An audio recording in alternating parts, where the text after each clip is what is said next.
বিসমিল্লাহির রহমানির রহিম। আসসালামু আলাইকুম সুপ্রিয় বন্ধুরা, দি রেইন কুকিং কটেজে সকলকে সাদর অভিনন্দন।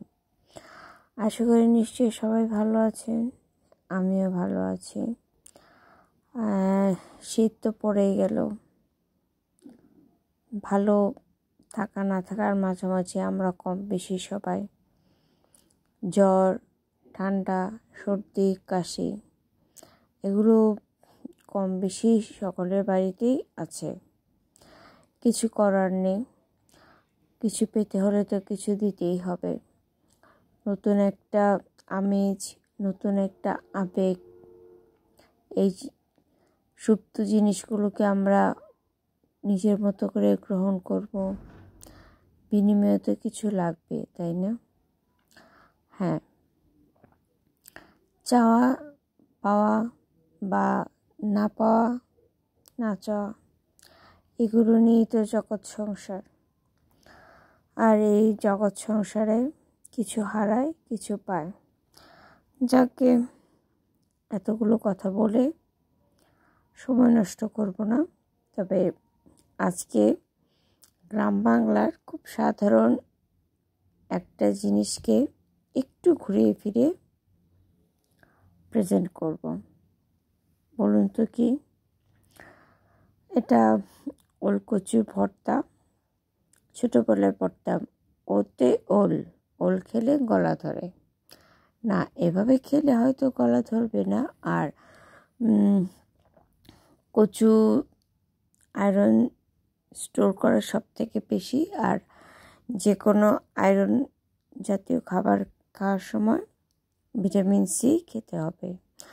তো চলুন পক পক পক পক না মারিয়ে শুরু করছি। Let's start our delicious journey with the rain cooking cottage.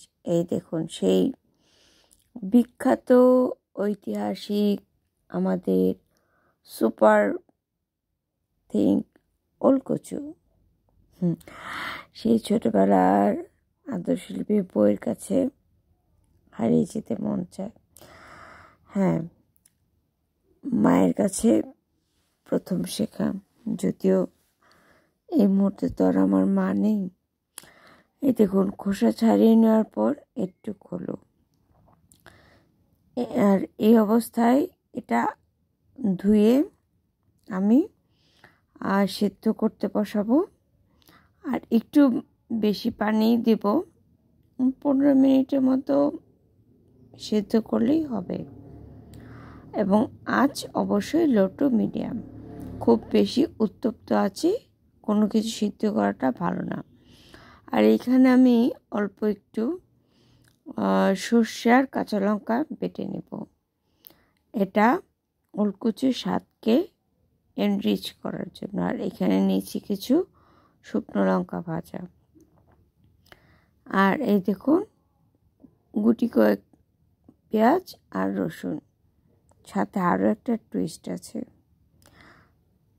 বলবো কি সেটা। এই যে দেখুন আমি অল্প কিছু চিংড়ি মাছ বলবো না পোকা, আচ্ছা কে মাছ বলেন আর কে পোকা বলেন আমাকে কমেন্ট করে বলবেন কেমন। আর হ্যাঁ, অবশ্যই অবশ্যই আমার এই চ্যানেলটিকে সাবস্ক্রাইব করবেন কেমন। এই দেখুন এই সবগুলোকে এখন আমি একটা শিলনোড়ায় বেটে নেব। আর ওই যে আগে থেকে বেটে রাখা